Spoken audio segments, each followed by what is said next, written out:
नमस्कार मित्रांनो, यांची मॅथ क्लास या आपल्या यूट्यूब चॅनलमध्ये मी नागनाथ गर्जे तुम्हा सगळ्यांचं अगदी मनापासून स्वागत करतो. मित्रांनो, आपण महा TET परीक्षेसाठी अतिशय महत्त्वाची अतिशय इम्पॉर्टंट अशी टेस्ट सिरीज किंवा प्रश्नपत्रिका या ठिकाणी पाहत असतो.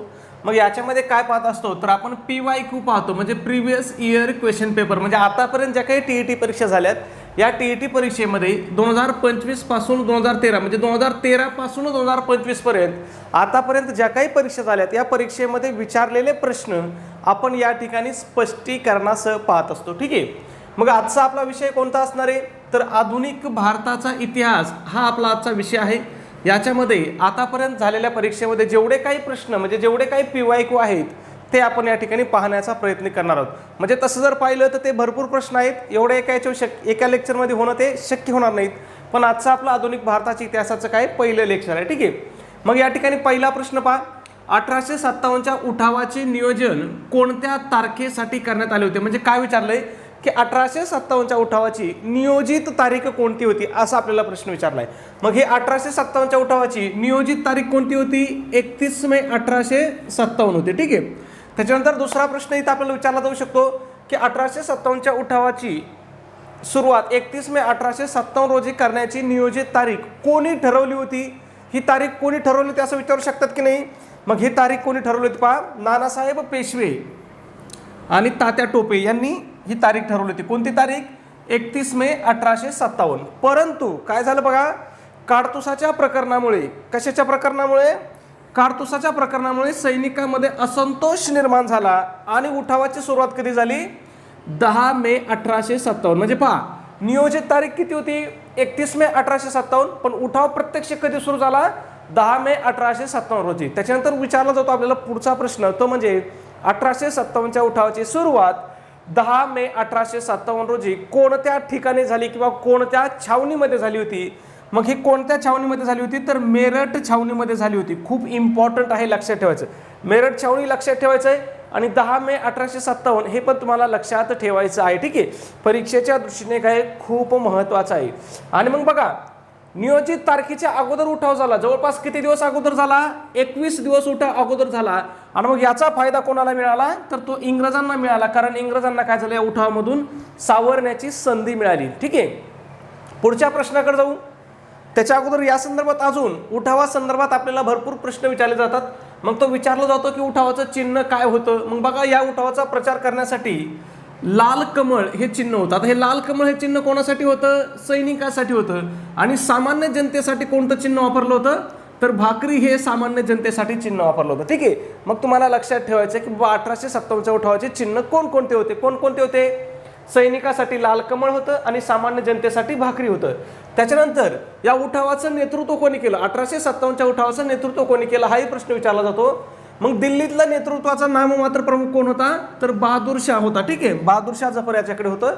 पण प्रत्यक्ष रणांगणावरती उठावाचं नेतृत्व कोणी केलं पहा, झाशीची राणी लक्ष्मीबाई, तात्या टोपे, कुंवर सिंह आणि बेगम हजरत महल यांनी काय केलं, प्रत्यक्ष या ठिकाणी लढा दिला. ठीक आहे.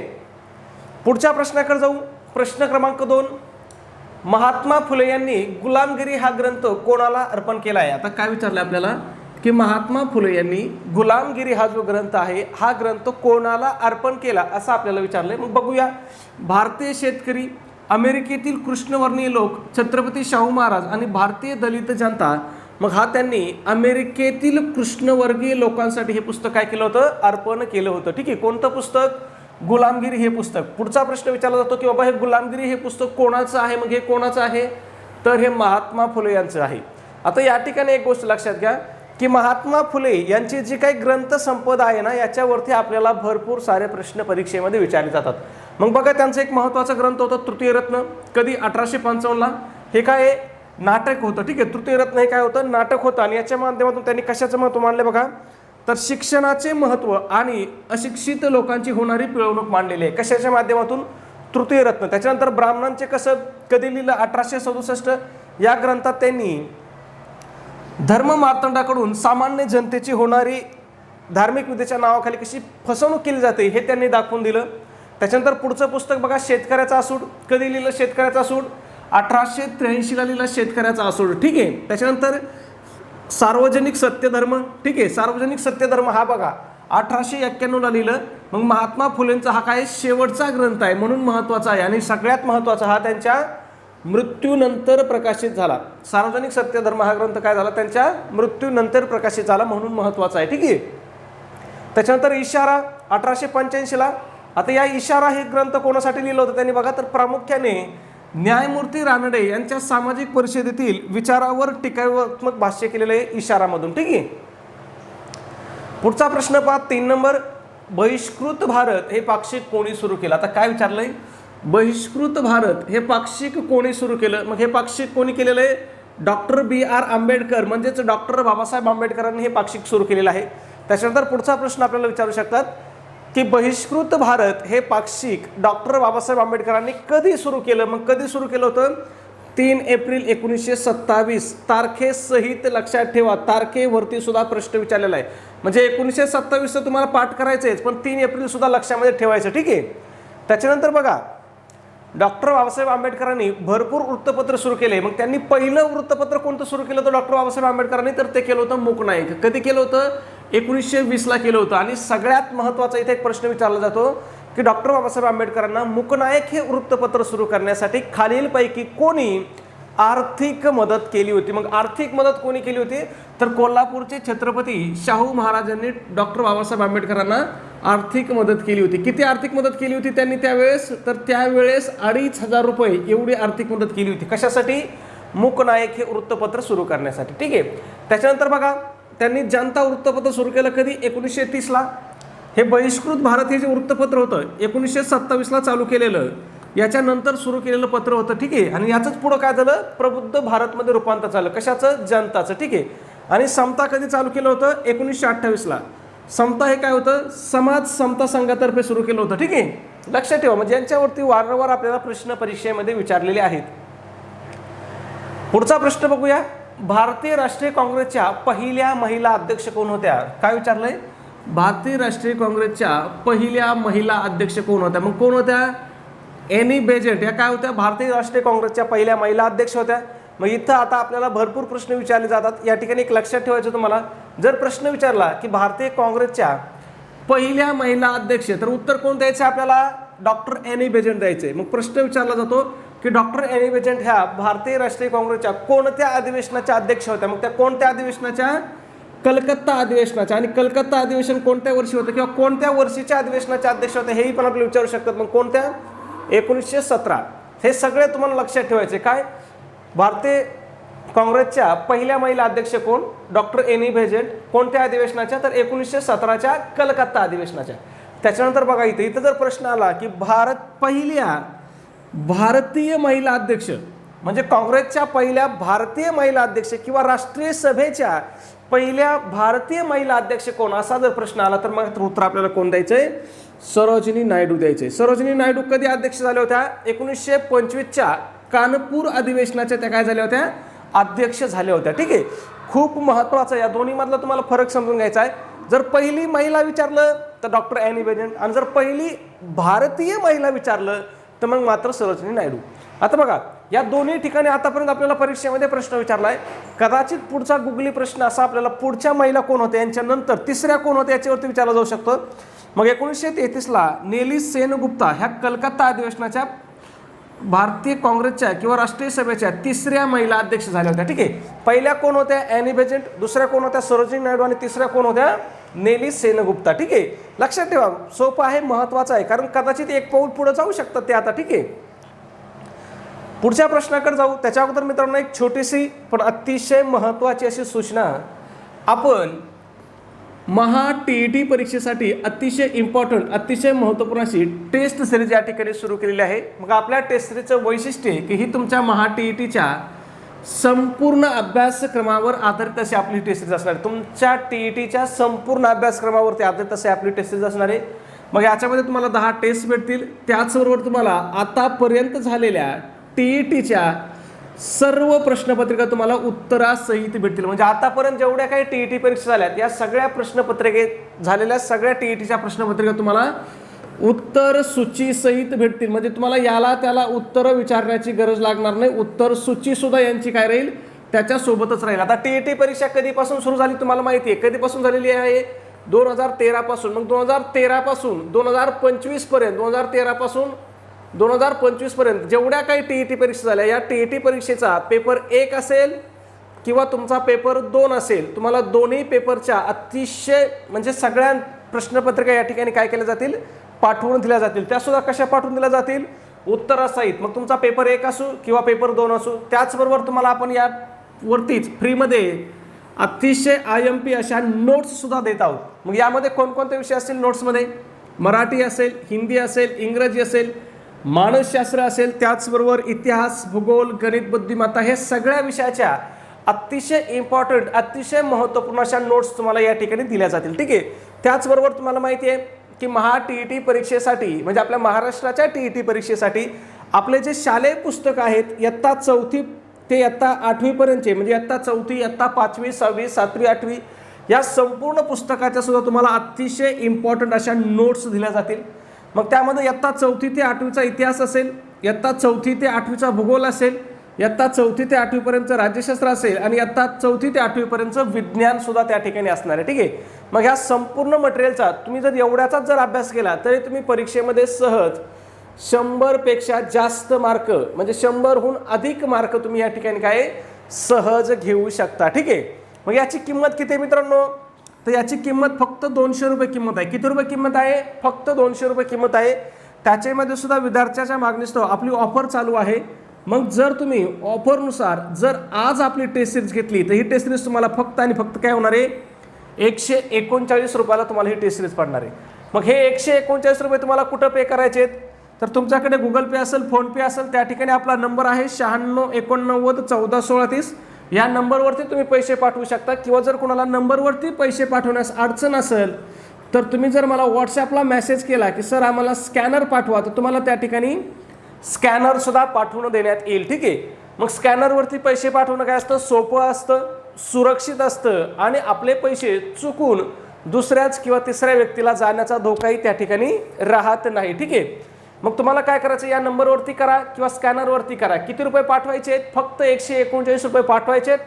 आणि तुम्ही जे पैसे पाठवले त्याचा एक काय करायचा, एक स्क्रीनशॉट काढायचा आहे आणि तो स्क्रीनशॉट काय करायचा मित्रांनो, आम्हाला व्हॉट्सॲपला पाठवायचा आहे. व्हॉट्सॲप नंबर कोणता आहे आपला, तर हाच आपला व्हॉट्सॲप नंबर आहे 96 89 14 16 30. व्हॉट्सॲपवरती तुमचा स्क्रीनशॉट मिळाल्याबरोबर तुम्हाला 5 मिनिटाच्या आतमध्ये काय केलं जाईल, संपूर्ण स्टडी मटेरियल तुम्हाला व्हॉट्सॲपवरतीच कशाच्या स्वरूपामध्ये पाठवून दिलं जाईल, तर PDF फाईलच्या स्वरूपामध्ये तुम्हाला व्हॉट्सॲपवरतीच हे संपूर्ण मटेरियल पाठवून दिलं जाईल. ठीक आहे. तुम्ही याची प्रिंट काढू शकता किंवा मोबाईलमध्येही वाचू शकता. ठीक आहे. जाऊया पुढच्या प्रश्नाकडे.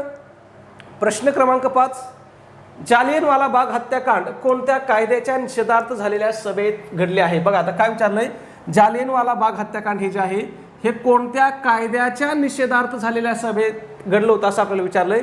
मग कोणत्या कायद्याच्या निषेधार्थ झालेल्या सभेमध्ये घडलं होतं, तर हे रौलेट ॲक्ट हा जो कायदा आहे याच्या विरोधामध्ये झालेली जी सभा होती त्यामध्ये हे घडलं होतं.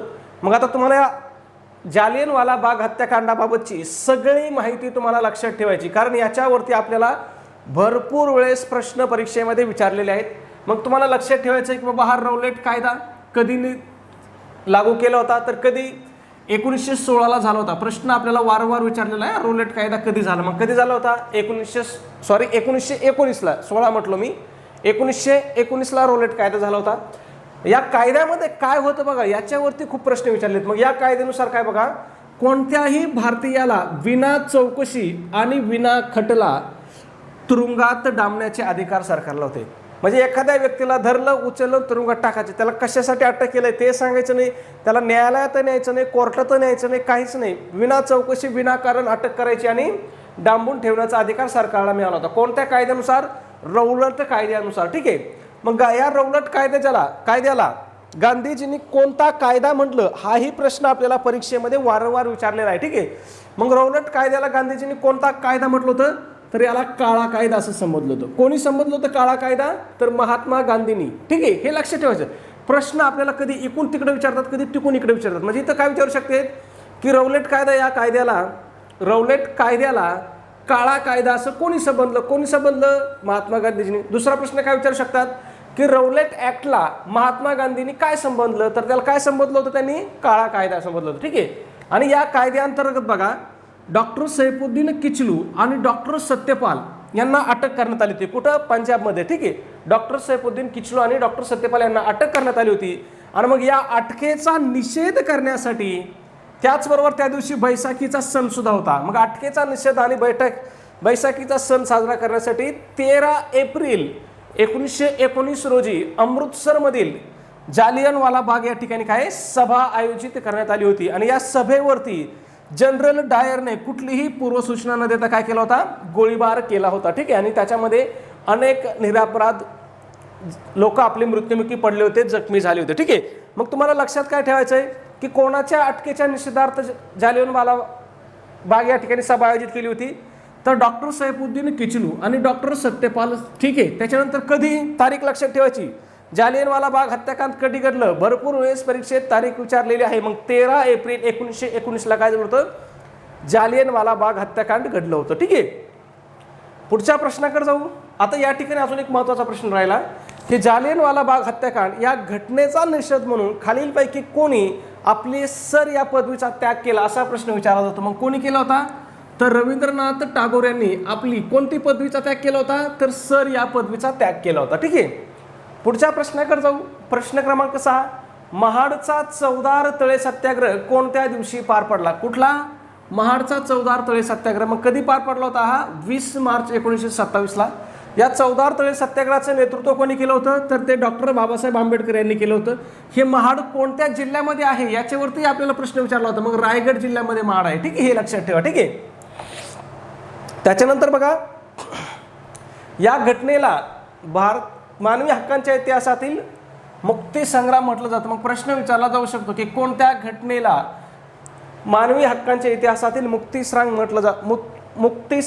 म्हटलं जातं? मग कोणत्या घटनेला? तर महाडच्या चवदार तळे सत्याग्रहाला.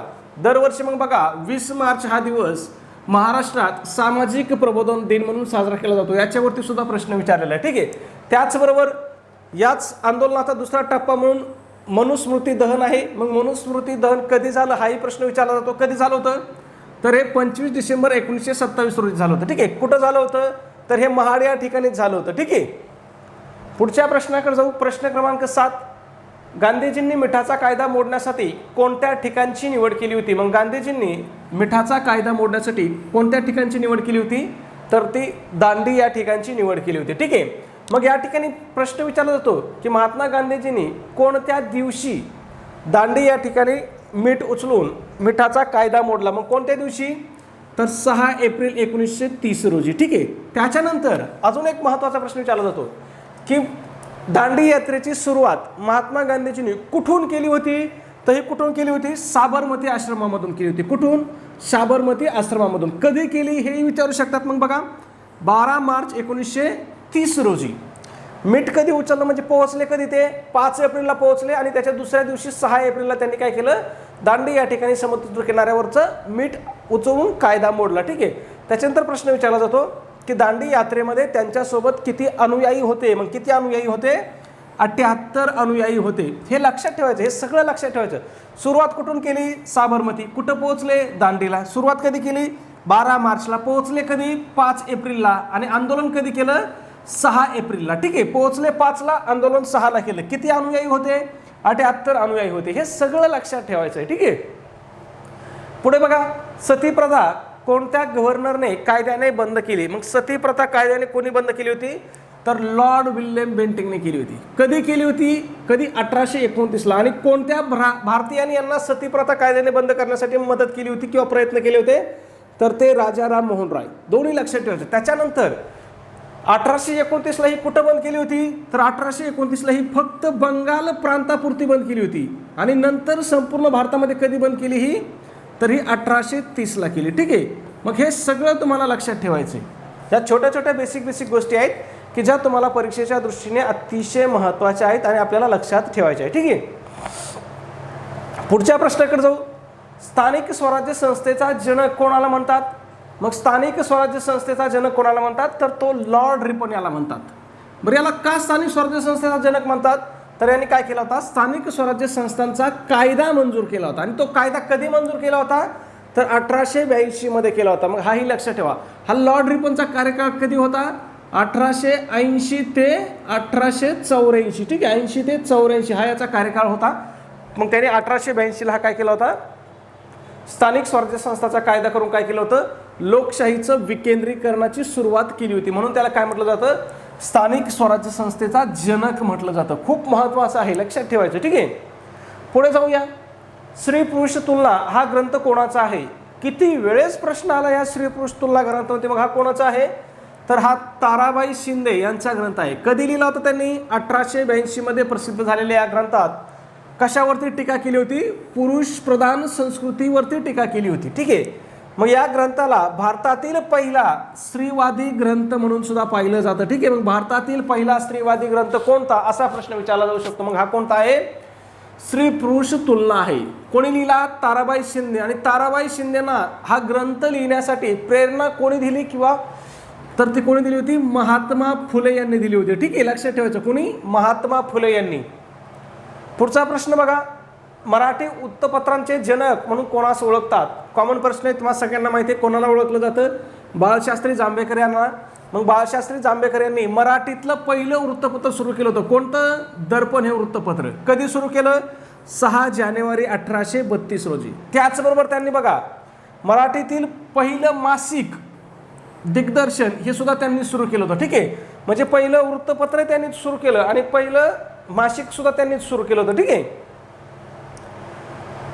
पुढे जाऊया. प्रश्न क्रमांक 12, पुण्यात प्लेग कमिशनर रॅडची हत्या कोणी केली? आता काय विचारलं आपल्याला की बाबा पुण्यामध्ये प्लेग कमिशनर जो होता रॅड, याची हत्या कोणी केली? मग ही कोणी केली होती? चाफेकर बंधूंनी केली होती. प्रश्न विचारला जातो ही हत्या कधी केली? मग कधी केली बघा, 22 जून 1897 ला केली. आणि कोणी केली होती? चाफेकर बंधूमध्ये कोण होते बघा, दामोदर आणि बाळकृष्ण चाफेकर या दोघांनी केली होती. ठीक आहे, खूप महत्त्वाचं आहे. नंतर या दोघांना आणि त्यांच्यासोबत त्यांचे तिसरे बंधू तिघांना पण काय केली होती? फाशी देण्यात आली होती. पुढचा प्रश्न 13 नंबर, केसरी हे वृत्तपत्र कोणत्या भाषेतून प्रसिद्ध होत असे? कोणतं वृत्तपत्र?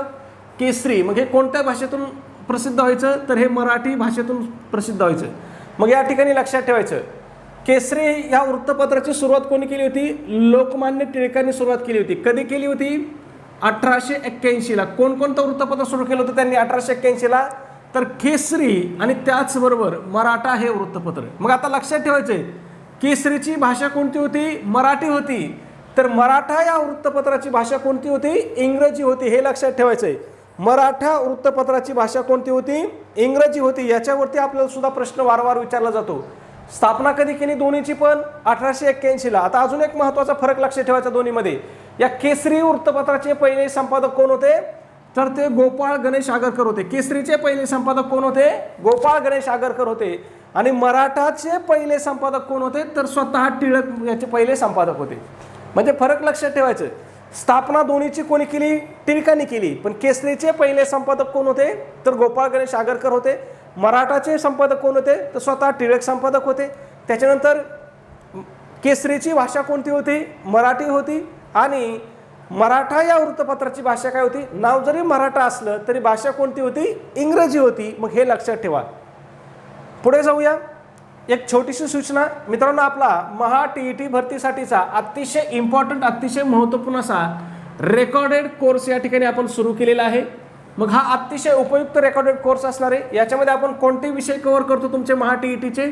तर तुमचं बालमानसशास्त्र व अध्यापनशास्त्र, त्याचबरोबर मराठी व्याकरण हे TET परीक्षेसाठी अतिशय उपयुक्त असणारे विषय आपण या ठिकाणी कव्हर करतो. मग हे दोन विषय TET परीक्षेला किती मार्काला आहेत? तर हे 60 मार्काला आहेत. मग आपल्या कोर्समध्ये तुम्हाला 60 पैकी 50पेक्षा जास्त मार्काची काय करतोय? हमी देतोय, म्हणजे गॅरंटी देतोय की 100% तुम्हाला काय होणार? या 60 पैकी तुम्हाला 50पेक्षा जास्त मार्क 100% पडणार. मग पुढचा प्रश्न, हा कोर्स नेमका आहे कुणासाठी बाबा? तर हा कोर्स कुणाला आहे? ज्याला TETचा पेपर 1 द्यायचा आहे त्याच्यासाठी उपयुक्त आहे. ज्याला पेपर 2 द्यायचा आहे त्याच्यासाठी सुद्धा काय आहे? अतिशय उपयुक्त आहे. म्हणजे तुमचा पेपर 1 असू, पेपर 2 असू, तुमचं समाजशास्त्र असू, तुमचं गणित विज्ञान असू, तुमचं हिंदी माध्यम असू, मराठी माध्यम असू, इंग्रजी माध्यम असू, कुठलंही माध्यम असू द्या, तुमचा TETचा पेपर आहे म्हणजे तुम्हाला हे 2 विषय काय आहेत? कंपल्सरी आहेत. हे 2 विषय तुम्हाला काय आहेत? कंपल्सरी आहेत, अनिवार्य विषय आहेत. दोन्ही विषय कसे आहेत? अनिवार्य आहेत. म्हणजे तुमचं कुठलंही माध्यम असू द्या, कुठलाही पेपर असू द्या, तुम्हाला हे 2 विषय 100% असतात म्हणजे असतात. किती मार्काला असतात? 60 मार्काला असतात. ठीक आहे. म्हणून तुम्हाला या 2 विषयाचा काय करायचं आहे? सखोल अभ्यास करायचा आहे. कारण हे 2 विषय असे आहेत की तुम्ही यांची जर परफेक्ट तयारी केली तर हे 2 विषय तुम्हाला काय करतात? टीईटी परीक्षा पास करून देतात. ठीक आहे. मग या आपल्या कोर्सची किंमत किती आहे मित्रांनो? तर फक्त 1000 रुपये किंमत आहे. किती किंमत आहे? फक्त 1000 रुपये किंमत आहे. त्याच्यामध्ये सुद्धा आपली ऑफर चालू आहे. मग या ऑफरनुसार किती किंमत आहे? फक्त 499 रुपये किंमत आहे. आणि ही ऑफर किती लोकांसाठी आहे? तर फक्त पहिल्या 200 लोकांसाठी असणार आहे. आता आपले किती ॲडमिशन झालेत? तर 150 पेक्षा जास्त ॲडमिशन आपले आतापर्यंत झालेले आहे. ठीक आहे. म्हणजे अजून 40-50 सीट राहिल्यात की त्यांना 499 रुपयाला काय असणार आहे? कोर्स असणार आहे. ठीक आहे. मग हा कोर्स तुम्हाला कुठे दिसेल? तर आपलं ॲप्लिकेशन आहे. ॲप्लिकेशनचं नाव आहे पहा, NG क्लासेस या नावाने आपलं ॲप्लिकेशन आहे. NG classes. तुम्हाला ॲप्लिकेशन प्ले स्टोअरला पण भेटेल किंवा तुम्ही मला व्हॉट्सॲपला जर मेसेज केला व्हॉट्सॲपवरती की सर आम्हाला लिंक पाठवा, तर तुम्हाला ॲप्लिकेशनची लिंकसुद्धा त्या ठिकाणी काय केली जाईल? पाठवून दिली जाईल. ठीक आहे. मग व्हॉट्सॲप नंबर कोणता आहे आपला? 9689141630 हाच आपला व्हॉट्सॲप नंबर आहे. आता एक गोष्ट लक्षात घ्या, तुम्हाला कोर्स जॉईन करण्यासाठीचं पेमेंट कुठं करायचं आहे? तर ते आपल्या ॲप्लिकेशनमध्येच पेमेंट करायचं आहे. ॲप्लिकेशनमध्ये पेमेंट केल्याबरोबर तुम्ही काय होत आहे? आपोआप तुम्ही कोर्समध्ये जॉईन होत आहे. ठीक आहे. पुढच्या प्रश्नाकडे जाऊ. प्रश्न क्रमांक किती आहे आपला? 14 आहे. काय विचारलंय? भारतीय राष्ट्रीय काँग्रेसची स्थापना कोणाच्या पुढाकाराने झाली? आता काय विचारलंय? भारतीय राष्ट्रीय काँग्रेसची स्थापना म्हणजेच राष्ट्रीय सभेची स्थापना कोणाच्या पुढाकाराने झाली असं विचारलंय. मग ही कोणाच्या पुढाकाराने झाली होती? तर डॉक्टर ॲलन हुम यांच्या पुढाकाराने झाली होती. ठीक आहे. कधी झाली होती ही? तर ही 28 डिसेंबर 1885 रोजी. कधी झाली होती राष्ट्रीय सभेची स्थापना? 28 डिसेंबर 1885 रोजी.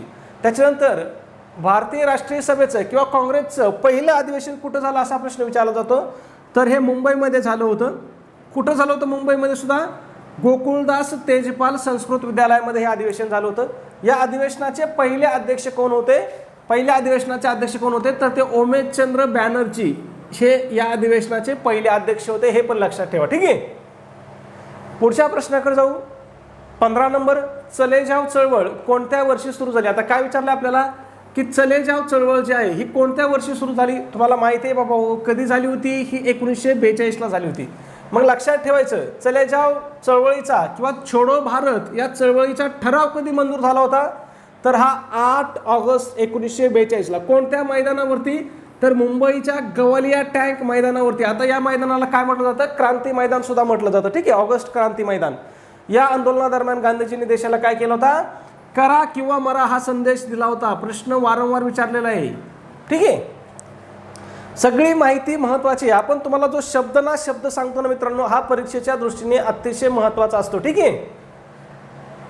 पुढचा प्रश्न आहे आपला प्रश्न क्रमांक 16. काय विचारलंय? आझाद हिंद सेनेचे ब्रीदवाक्य कोणते होते? काय विचारलंय की आझाद हिंद सेनेचं ब्रीदवाक्य कोणतं होतं असं विचारलंय. मग यांचं ब्रीदवाक्य कोणतं होतं? विश्वास, एकता आणि बलिदान हे आझाद हिंद सेनेचं काय होतं? ब्रीदवाक्य होतं. आणि इथं दुसरा प्रश्न विचारला जातो की आझाद हिंद सेनेचे जे सैनिक आहेत हे एकमेकांना अभिवादन करण्यासाठी कोणता शब्द वापरायचे? तर कोणता शब्द वापरायचे? जय हिंद हा शब्द ते एकमेकांना अभिवादन करण्यासाठी वापरायचे. आझाद हिंद सेनेवरती आपल्याला भरपूर प्रश्न विचारले जातात. मग या ठिकाणी तुम्हाला लक्षात ठेवायचं आहे, आझाद हिंद सेनेच्या झेंड्यावरती कशाचं चित्र होतं? तर या ठिकाणी बघा झेपावणाऱ्या वाघाचं चित्र होतं. परीक्षेत प्रश्न आपल्याला विचारलेला आहे. त्याच्यानंतर या ठिकाणी घोषणा दिली होती. कोणी घोषणा दिली होती? सुभाषचंद्र बोस यांनी. कोणती? तुम मुझे खून दो मैं तुम्हें आझादी दूंगा. त्याचबरोबर अजून एक महत्त्वाची आझाद हिंद सेनेची घोषणा होती, ती होती चलो दिल्ली. कोणती? चलो दिल्ली. ठीक आहे. खूप महत्त्वाच्या घोषणा आहेत ह्या, लक्षात ठेवा तुम्ही. परीक्षेच्या दृष्टीने काय ह्या अतिशय महत्त्वपूर्ण आहे. ठीक आहे. त्याच्यानंतर बघा या आझाद हिंद सेनेचं एक महिला पथक होतं. काय होतं? महिला पथक होतं, ज्याच्यावरती आपल्याला वारंवार प्रश्न विचारला जातो. मग या महिला पथकाचं नाव काय होतं? तर ते होतं झाशीची राणी महिला पथक किंवा झाशीची राणी पथक. आणि याचं नेतृत्व कोणी केलं? तर डॉक्टर लक्ष्मी स्वामीनाथन यांनी काय केलं होतं? या झाशीच्या राणी पथकाचं नेतृत्व केलं होतं, जे परीक्षेच्या दृष्टीने खूप महत्त्वाचं आहे मित्रांनो. ठीक आहे. पुढचा प्रश्न आहे 17 नंबर. डिप्रेस्ड क्लासेस मिशनची स्थापना कोणी होती? डिप्रेस्ड क्लासेस मिशनची स्थापना कोणी केली होती? तर ही विठ्ठल रामजी शिंदे म्हणजेच वीरा शिंदे यांनी केली होती. कधी? 18 ऑक्टोबर 1906 रोजी मुंबई या ठिकाणी प्रश्न विचारलेला आहे. कधी केली याच्यावरती पण विचारला होता, कुठं केली याच्यावरती पण विचारला होता, आणि कोणी केली याच्यावरती तर आत्ताच विचारलेलं आहे. म्हणजे दोन्ही या ठिकाणी आपल्याला प्रश्न विचारला होता. ठीक आहे. आणि ही कशासाठी केली होती त्यांनी? तर अस्पृश्य समाजातील मुलांच्या शिक्षणासाठी आणि प्रबोधनासाठी त्यांनी काय केली होती? डिप्रेस क्लासेस मिशनची स्थापना केली होती. ठीक आहे. पुढचा प्रश्न 18 नंबर. बंगालची फाळणी कोणत्या व्हाईसरायने केली? कोणी केली होती बंगालची फाळणी? सगळ्यांना माहिती आहे कोणी केली होती? लॉर्ड कर्झन यांनी केली होती. कधी केली होती? 1905 ला केली होती. ठीक आहे. आणि कोणत्या नीतीचा अवलंब केला होता? फोडा आणि राज्य करा या नीतीचा त्यांनी अवलंब केला होता. त्याचबरोबर या फाळणीच्या विरोधामध्ये देशभरामध्ये जे आंदोलन झालं होतं त्याला काय म्हणतात? वंगभंग आंदोलन म्हणतात. काय? वंगभंग चळवळ म्हणतात किंवा वंगभंग आंदोलन म्हणतात. ठीक आहे. या वंगभंग चळवळीचं नेतृत्व कोणी केलं होतं? तर ते सुरेंद्रनाथ बॅनर्जी यांनी याचं नेतृत्व केलं होतं. ठीक आहे. पुढचा प्रश्न 19 नंबर. भारताचे पितामह कोणास म्हणतात? काय विचारलंय की भारताचे पितामह कोणास म्हणतात? तर दादाभाई नौरोजी यांना काय म्हटलं जातं? भारताचे पितामह म्हटलं जातं. दादाभाई नौरोजी यांनी काय केलेलं आहे की भारताच्या संपत्तीचं ब्रिटनकडे होणारं वहन जे आहे याचा सिद्धांत त्यांनी मांडलेला आहे. ठीक आहे.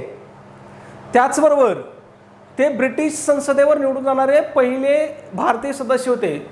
म्हणजे ब्रिटिशच्या संसदेचे ते काय झाले होते? खासदार झाले होते. कोण? दादाभाई नौरोजी. आणि अशी होणारे ते काय होते? पहिले भारतीय व्यक्ती होते. हे लक्षात ठेवा, खूप महत्त्वाचं आहे. वारंवार प्रश्न या ठिकाणी आपल्याला विचारला जातो. आर्य समाजाची स्थापना कुठे झाली? कॉमन प्रश्न. आर्य समाजाची स्थापना कुठे झाली होती? मुंबई या ठिकाणी. पुढचा प्रश्न विचारला जातो की आर्य समाजाची स्थापना कधी झाली? कधी झाली? 1875 ला. कुठं झाली? मुंबई या ठिकाणी. आणि कोणी स्थापना केली? तर ती स्वामी दयानंद सरस्वती यांनी स्थापना केली. ठीक आहे. यांचं घोषवाक्य काय होतं किंवा यांनी कोणता संदेश दिला स्वामी दयानंद सरस्वती यांनी किंवा आर्य समाजाने? तर वेदांकडे परत चला, गो बॅक टू वेदाज, हा त्यांनी काय केला होता? संदेश दिला होता. ठीक आहे. पुढचा 21 नंबर. 1857च्या उठावाच्या वेळी भारताचा गव्हर्नर जनरल कोण होता? मग 1857च्या उठावाच्या वेळी भारताचा गव्हर्नर कोण होता? लॉर्ड कॅनिंग होता. त्यानंतर हाच राणीच्या जाहीरनाम्यानंतर भारताचा पहिला व्हॉइसराय सुद्धा बनला. मग प्रश्न विचारला जातो की भारताचा पहिला व्हॉइसराय कोण होता? लॉर्ड कॅनिंग होता. किंवा प्रश्न असा विचारला जातो की भारताचा शेवटचा गव्हर्नर जनरल कोण होता? मग भारताचा शेवटचा गव्हर्नर जनरल सुद्धा कोण होता? लॉर्ड कॅनिंग होता. ठीक आहे. पुढे बघा 22 नंबर. सत्यशोधक समाजाची स्थापना कधी झाली? कॉमन प्रश्न. कधी झाली होती? 24 सप्टेंबर 1873 ला. कोणी स्थापना केली होती? महात्मा ज्योतिबा फुले यांनी याची स्थापना केली होती. ठीक आहे. कशासाठी केली होती? बहुजन समाजाच्या हक्कासाठी. आणि कुठे केली होती? तर ती पुणे या ठिकाणी केली होती. ठीक आहे. या समाजाच्या माध्यमातून त्यांनी काय केलं? तर त्यांनी धार्मिक गुलामगिरी विरुद्ध आवाज उठवला होता. ठीक आहे. खूप महत्त्वाचं आहे. सत्यशोधक समाजावरती आपल्याला वारंवार प्रश्न विचारलेले आहेत. पुढे बघा 23 नंबर. स्वतंत्र भारताचे पहिले भारतीय गव्हर्नर जनरल कोण? बघा प्रश्न काळजीपूर्वक वाचायचा. काय? स्वतंत्र भारताचे पहिले, पण कोणते? भारतीय गव्हर्नर जनरल कोण होते? मग पहिले भारतीय गव्हर्नर जनरल कोण होते? सी राजगोपालचारी होते. ठीक आहे. मग या ठिकाणी लक्षात ठेवायचं, सी राजगोपालचारी हे काय? स्वतंत्र भारताचे भारतीय पहिले भारतीय बी होते आणि शेवटचे भारतीय बी होते. मग त्याच्यानंतर हे गव्हर्नर जनरल हे पद काय केलं होतं? लॅप्स करून टाकलं होतं, कट केलं होतं. त्याच्या जागेवर राष्ट्रपती हे पद आलं होतं. ठीक आहे. त्याच्यानंतर इथं पहिला प्रश्न अजून एक प्रश्न विचारला जातो की स्वतंत्र भारताचे पहिले गव्हर्नर कोण होते? म्हणजे हा भारतीय शब्द जर पुसून टाकला तर पहिले गव्हर्नर कोण होते? मग ते माउंट बॅटन होते. हे लक्षात ठेवायचं. ठीक आहे. स्वतंत्र भारताचे पहिले गव्हर्नर कोण होते? माउंट बॅटन होते. किंवा ब्रिटिश भारताचे शेवटचे गव्हर्नर कोण होते? ब्रिटिश भारताचे शेवटचे गव्हर्नर सुद्धा माउंट बॅटन होते. आणि स्वतंत्र भारताचे पहिले गव्हर्नर सुद्धा कोण होते? माउंट बॅटन होते. आणि स्वतंत्र भारताचे पहिले भारतीय गव्हर्नर कोण होते? सी राजगोपालचारी होते. आणि ते शेवटचे पण होते, कारण त्याच्यानंतर हे पद आपण काढून टाकलं होतं. ठीक आहे. पुढे जाऊया 24 नंबर. विधवा विवाहोत्तेजक मंडळी ही संस्था कोणी स्थापन केली? मग ही कोणी केली होती? तर ही कर्मवीर महर्षी धोंडो केशव कर्वे यांनी ही संस्था स्थापन केली होती. कधी केली होती? 1893 मध्ये. कशासाठी? तर विधवा विवाहाचा प्रसार करण्यासाठी. ठीक आहे. त्याच्यानंतर बघा महर्षी धोंडो केशव कर्वे यांनी काय केलं होतं? स्वतः एका विधवेशी विवाह केला होता. त्यांचं नाव काय होतं? बाया कर्वे. ठीक आहे. म्हणजे बोले तैसा चाले त्याची वंदावे पाऊले. ठीक आहे. जाऊया पुढच्या प्रश्नाकडे. पुढचा आणि आपला शेवटचा प्रश्न, प्रश्न क्रमांक 25. आधुनिक भारताचे जनक म्हणून कोणाला ओळखले जाते? वारंवार परीक्षेमध्ये रिपीट होणारा प्रश्न आहे. मग या प्रश्नाचं उत्तर तुम्हाला काय करायचं आहे मित्रांनो, कमेंटमध्ये सांगायचं आहे. त्याचबरोबर तुम्ही चॅनलला सबस्क्राईब केलं नसेल तर लगेच सबस्क्राईब करा. व्हिडिओ तुम्ही शेवटपर्यंत पाहिला म्हणजे तुम्हाला व्हिडिओ आवडला आहे, चुकून लाईक करायचा राहिला असेल तर एक लाईक करा. त्याचबरोबर एक विनंती की आपले व्हिडिओ तुमच्याकडे असणाऱ्या शैक्षणिक ग्रुपला, तुमच्या मित्रांना, तुमच्या मैत्रिणींना काय करत चला, शेअर करत चला, म्हणजे त्यांना फॉरवर्ड करत चला, पाठवत चला. धन्यवाद मित्रांनो. भेटूया उद्याच्या एखाद्या पुढच्या आपल्या नवीन व्हिडिओमध्ये. तोपर्यंत सर्वांना जय हिंद, जय महाराष्ट्र.